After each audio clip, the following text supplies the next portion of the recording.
The Ducati Streetfighter V2 is an entirely new development for 2025. They've taken the Panigale V2, which was also newly developed, and brought over about 99% of its DNA. A few tweaks have been made though. I've tested out what those changes are and how they affect the ride, and what the result is you'll hear in just a bit.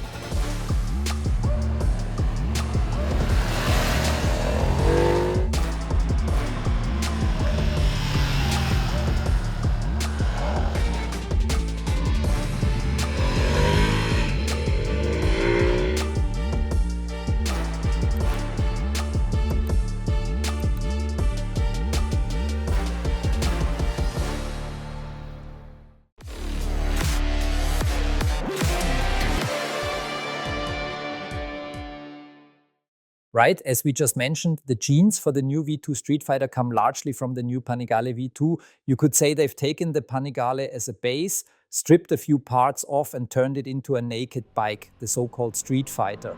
But it's not just about taking bits off. They've also made a few key changes in critical areas. The base of the bike, though, is more or less the same. That's the engine. And the engine itself is a completely new design as well. They've taken the old or previous generation engine, also a V2 originally with around 950 cubic centimeters, and trimmed down the displacement a bit. The idea was to improve efficiency slightly, so with a smaller engine, and we're now talking 890 cubic centimeters, they've aimed to deliver similar performance while also shaving off some weight. The engines come out a remarkable 9 kilograms lighter than before. That naturally has an impact on the overall weight and especially on how the bike handles. The engine's overall dimensions have also been reduced slightly, which of course brings its own set of advantages. Thanks to the weight savings on the engine, along with reductions on the chassis, which we'll take a closer look at in a moment, the overall weight has of course come down as well. We're talking about a total weight of 175 kilograms without fuel, thanks to these modifications and weight-saving measures, making it one of the lightest street fighters we've seen to date. And naturally, that has a real impact on how it rides. Ducati is once again offering the V2 Streetfighter in two versions, as we've come to expect. On the one hand, the standard version, and then the S version, which features Öhlins suspension components. On top of that, the S also comes with a lighter battery, a lithium battery, which helps reduce the weight even further. That 175 kilo figure refers to the S version. The standard version is a few kilos heavier. The engine is, of course, the foundation and the heart of both versions, for the standard model as well as the S.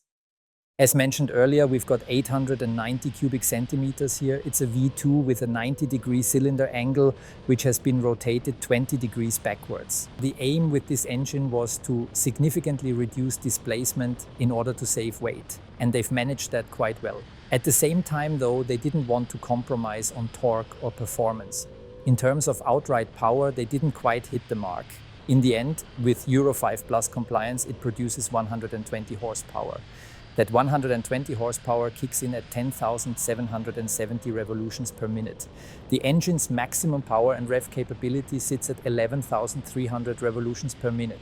The maximum torque comes in at 93 Newton meters at 8,300 revolutions per minute. So while there's been a slight drop in peak power compared to the previous model, they've introduced a few technical innovations in the engine, like the variable intake timing for the inlet valves, to ensure strong torque is available early on, even at low revs. From as low as 4,000 revolutions per minute, you already get 80 Newton meters of torque. So you don't need sky-high revs to get proper drive out of it. Combined with the bike's low weight, that still guarantees solid acceleration figures.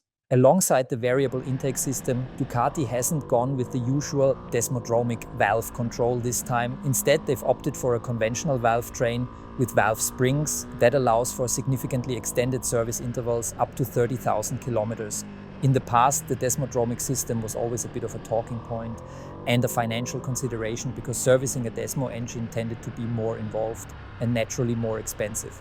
So they've clearly taken a lesson from that. This engine doesn't rev quite as high, so the desmodromic system wasn't really necessary. It only really shows its benefits with extremely high revving engines. As a result, customers benefit from lower running costs over the bike's lifetime. As for the exhaust system, it's been carried over directly from the Panigale V2. I think the visual design of the end cans under the seat works really well. It gives the bike a properly sporty touch, just like we're used to seeing on superbikes. There is one small compromise though to connect the end silencers with the pre-silencer, which sits just underneath the bike. They've had to route the exhaust slightly around the outside of the swing arm. That's the only way to properly link it all up. There's really no other way to do it because underneath the bike, there has to be a fairly large pre-silencer. These are necessary nowadays since the small compact end silencers on their own are no longer enough to meet current emission standards and noise regulations. That's why a large pre-silencer box is required. And they couldn't, I've already had a word with a few of the engineers about this, they couldn't run the connection through the inside of the swing arm like we sometimes see, which would obviously have looked spot on visually. Instead, they had to take a detour and route the exhaust around the outside of the swing arm in order to properly link it to the end silencers. For anyone who's really bothered by that setup, there is also a Termignoni exhaust system available where the header pipes are routed internally instead. This version doesn't require a pre-silencer at all, but of course it's not road legal. With that system, output increases to 126 horsepower and you save more than 4 kilograms of weight just from the exhaust alone. With the chassis, Ducati has once again used the same DNA we mentioned earlier from the Panigale V2. The monocoque frame, which now more or less only serves as a structural connection between the steering head at the front and the engine, is roughly just this long. It stretches from here to here. The rest of the load is taken on by the engine itself, which effectively carries the forces and connects the swing arm to the monocoque. It's a fully load-bearing component that naturally saves a considerable amount of weight. The frame alone, or rather the monocoque, weighs just 4 kilograms and also serves as the airbox. So that means you don't need to install any extra components into the bike to house the airbox. They've simply sealed off the frame with a few covers, and in doing so, the airbox is already built in. A really clever solution, it has to be said, and it's exactly what results in this extremely low overall weight. What has been changed, though, compared to the Panigale V2 is the geometry. A lot of manufacturers just take the fairing off their superbike, slap on a high handlebar, and call it their Streetfighter or naked bike. Here, though, Ducati went about it a bit differently.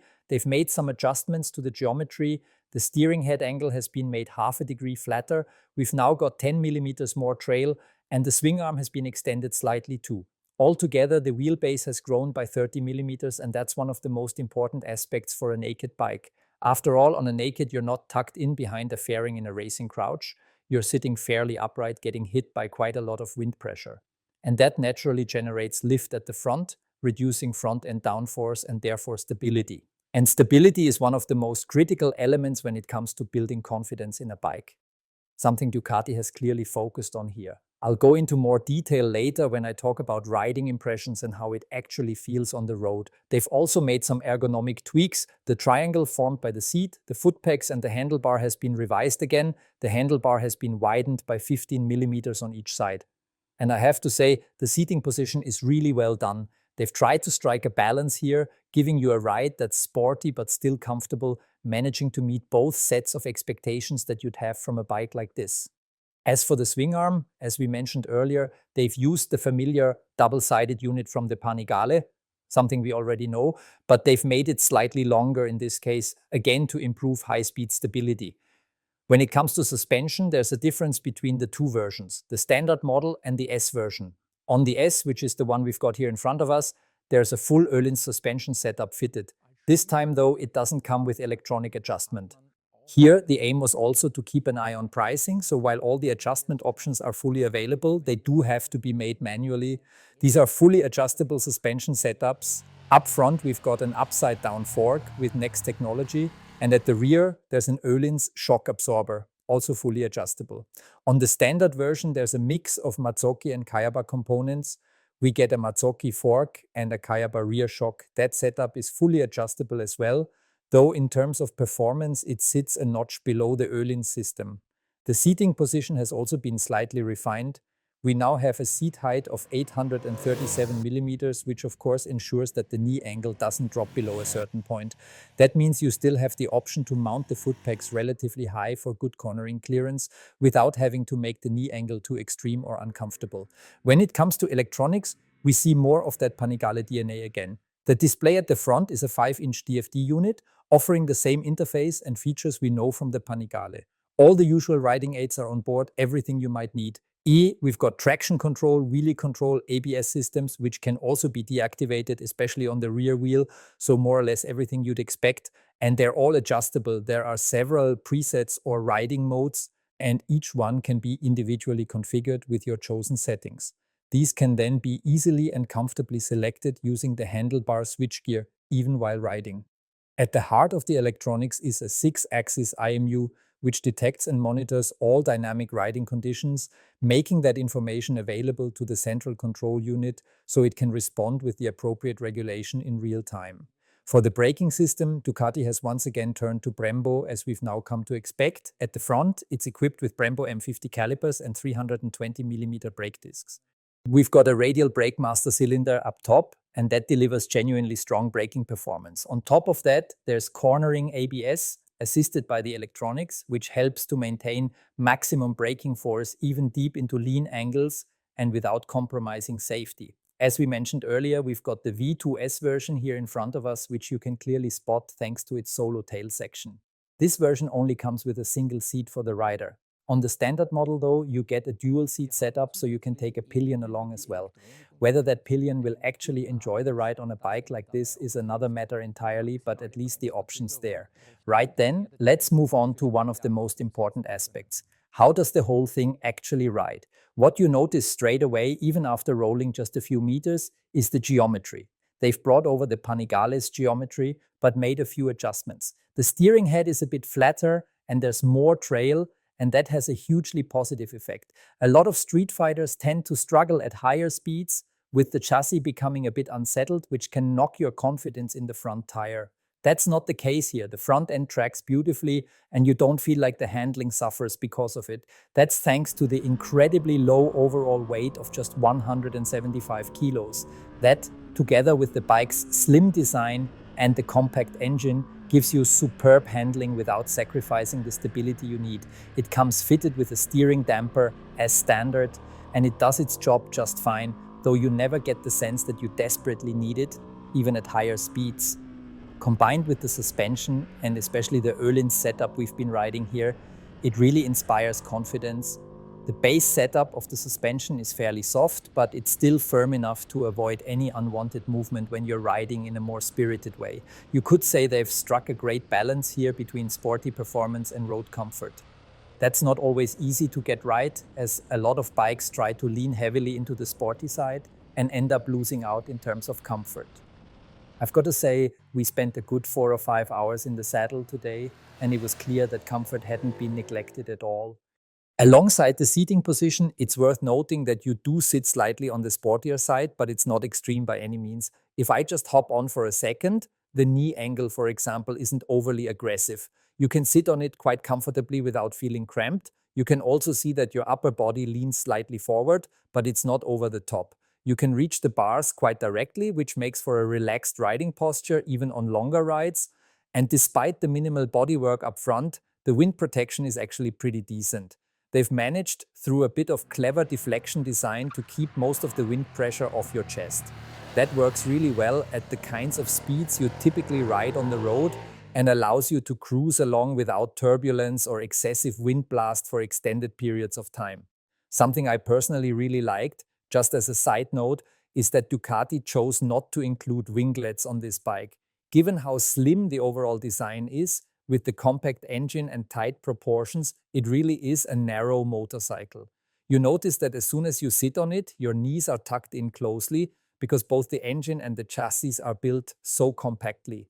In my opinion, adding large winglets wouldn't have suited the visual concept at all.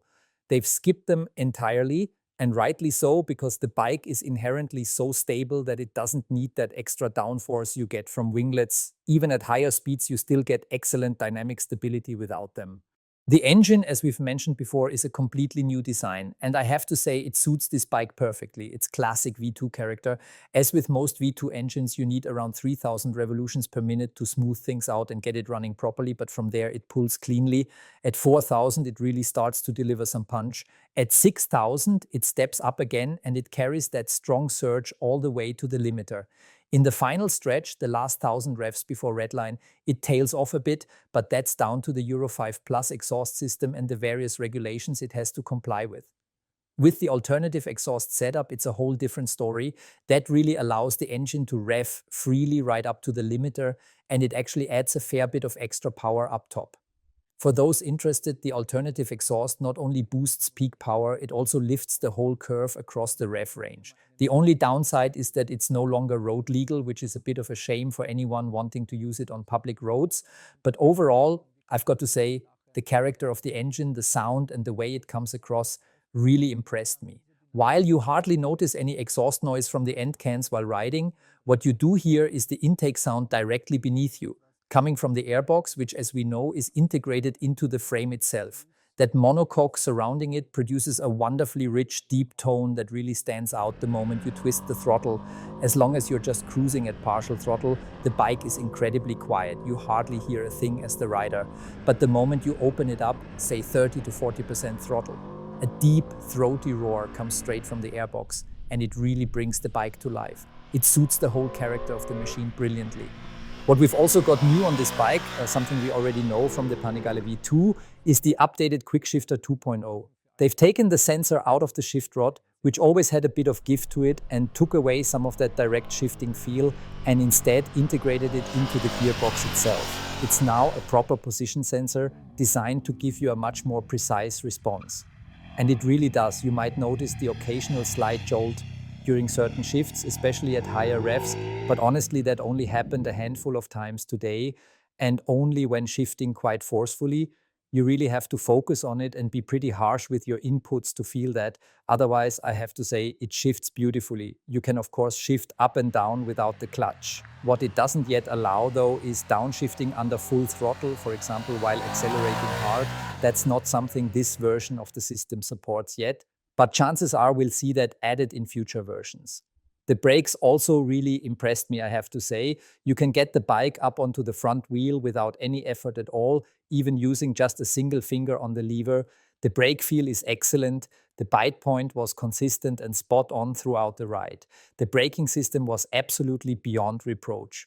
What was also great was the ability to deactivate the ABS on the rear wheel, which definitely adds some fun when riding on the road, letting you slide the back out a bit if that's your thing and you've got the confidence to try it. ABS on the front wheel stays active though, which is a good thing. That's obviously the more critical wheel when it comes to safety, especially on a bike like this. It's not just the tech that's been updated, the prices have also moved accordingly. In Austria, the standard model comes in at 17,995 euros, while the S version is priced at 20,995 euros. In Germany, as we know, it's a bit cheaper. The standard version there is 15,490 euros, and the S version is 17,990 euros. So to sum it all up, I really had a fantastic time with the bike today. I think the overall concept comes together brilliantly. We may not have a hyper-performance engine in this one, as we're not talking 200 horsepower like you might get from other bikes out there. But for the road, I think this is a really well-rounded package. What we've got is an incredibly slim and lightweight motorcycle that not only handles brilliantly, but also offers a great deal of stability.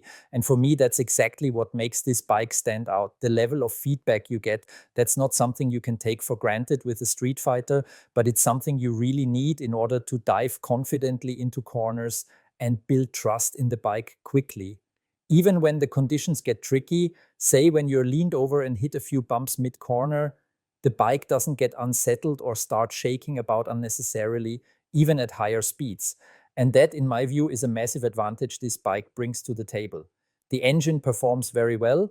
I actually rode it before in the Panigale on the track, and back then it felt a little bit underwhelming. But in this setup, with the more upright riding position, it really works nicely. It pulls steadily from around 3,000 revolutions per minute without fuss, without any harshness or chain slap. At 4,000, it picks up a bit more, and at 6,000, there's another noticeable kick. So in terms of the kind of power delivery you can actually use on the road, you're really well equipped here, and you also benefit from that low overall weight and the compact proportions of the engine, and by extension, the whole bike. Visually, I've got to say, it really won me over as well. I quite like the look of the exhaust system, though if you ignore the fact that the header routing had to be placed quite prominently outside the swing arm, it all comes together pretty nicely. So all in all, I'd say this is a very well executed motorcycle. You've got to hand it to Ducati. Their latest take on the V2 Street Fighter has turned out really well. I hope I was able to give you some useful insights. And with that, I'll sign off with warm greetings from a sunny Spain this time. Until next time, take care and goodbye.